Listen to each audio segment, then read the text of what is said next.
jiwaku tentram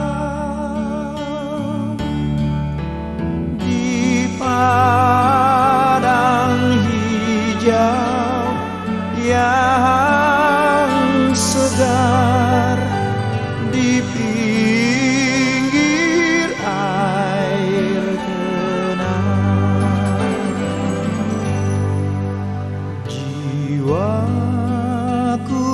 disegarkannya, dan karena namanya ditunjukkannya jalanku yang lurus dan bakal.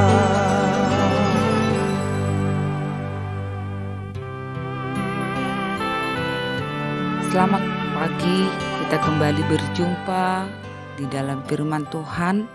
Tapi kita bersyukur terlebih dahulu di mana kasih-Nya tidak berkesudahan, yang selalu menjagai, menaungi hati kita.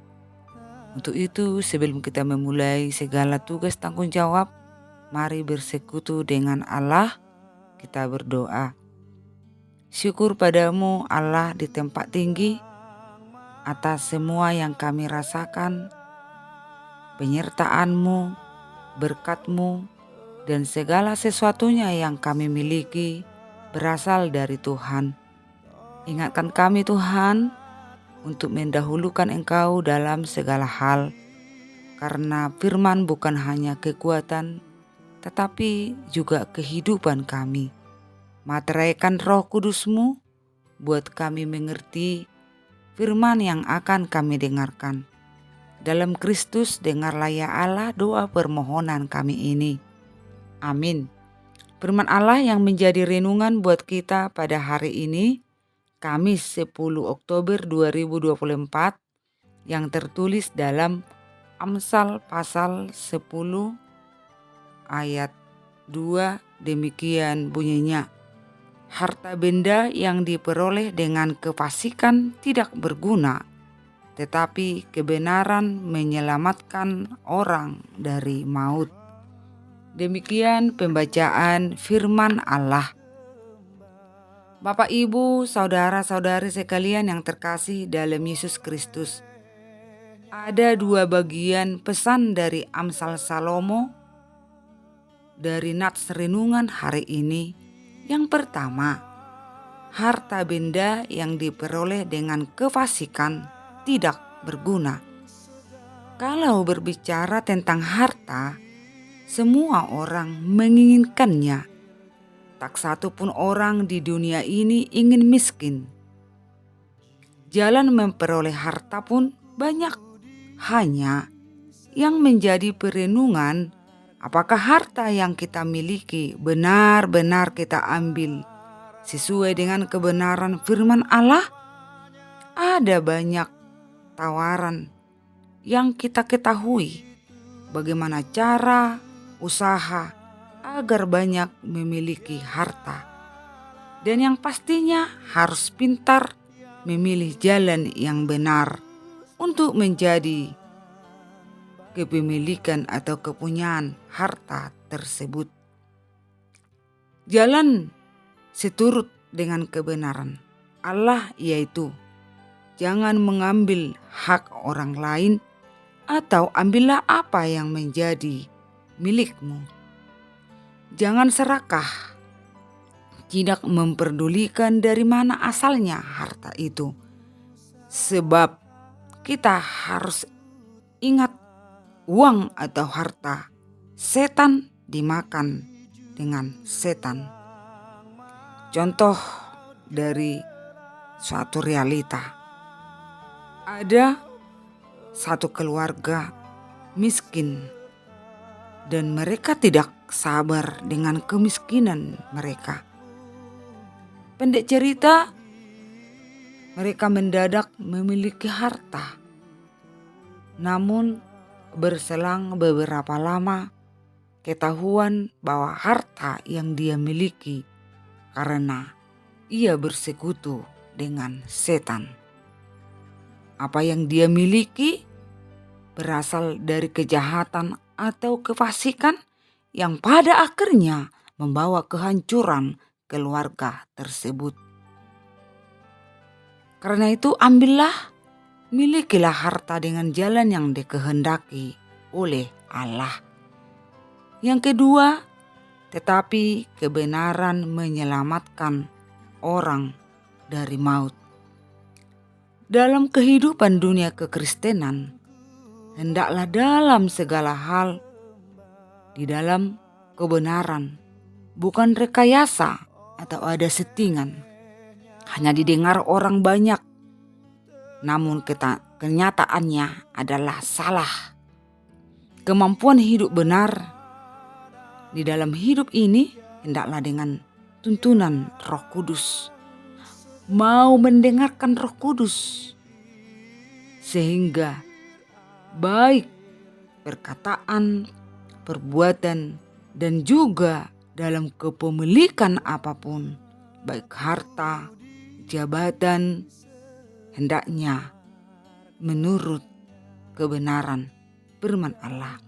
Harus kita ingat, ada banyak kebenaran di dunia ini, tapi tidak sesuai kebenaran dari Allah. Seperti yang dikatakan, ujilah segala sesuatu, apakah itu dari Tuhan atau tidak. Demikian hidup sebagai pengikut Kristus, lakukanlah kebenaran yang daripada Allah, bukan kebenaran menurut keinginan kita, menurut dunia ini. Kumpulan Amsal-Amsal Salomo ini akan mendatangkan kebaikan bagi orang-orang yang bijak dalam kebaikan. Tapi bagi yang bodoh mendatangkan kejahatan. Perkataan baik dan benar yang diucapkan dengan bijak memperlihatkan bahwa orang yang berbicara mempunyai akal sehat. Tetapi kata-kata fasik akan menuntun kepada hukuman bagi orang yang mengatakannya. Siapa berpegang pada kebenaran sejati menuju hidup, tetapi siapa mengejar kejahatan menuju kematian. Amsal 11 ayat 19. Kita berdoa. Bapa di tempat tinggi, kami Tuhan selalu bersyukur. Kami mengaku oleh keinginan daging hawa nafsu tanpa memperdulikan kebenaran firman-Mu.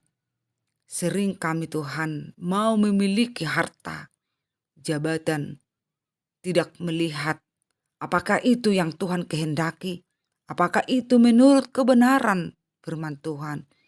Tapi terima kasih Tuhan, Engkau mengingatkan kami pada hari ini bahwa ketika kami memperoleh harta benda dengan kefasikan akan membawa kebinasaan, penderitaan. Karena itu Tuhan, berikanlah kami iman yang teguh, supaya kami menghidupi kebenaran daripada-Mu. Karena menurut kebenaran daripada Tuhan, kami akan memperoleh kehidupan dan tidak lagi hidup di dalam dosa atau untuk kematian. Bapa di surga, ke dalam tangan-Mu kami serahkan kehidupan seluruh jemaat-Mu. Biarlah Engkau Tuhan campur tangan dalam setiap pekerjaan, segala aktivitas.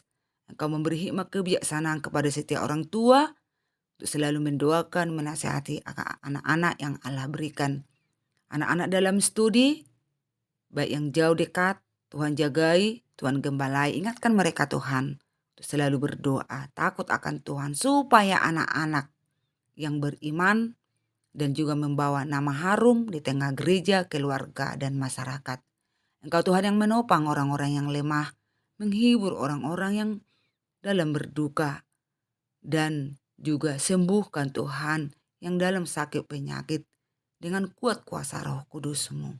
Agar kami selalu menapaki hidup ini tidak takut dan ragu karena kami mempunyai Allah yang sungguh luar biasa.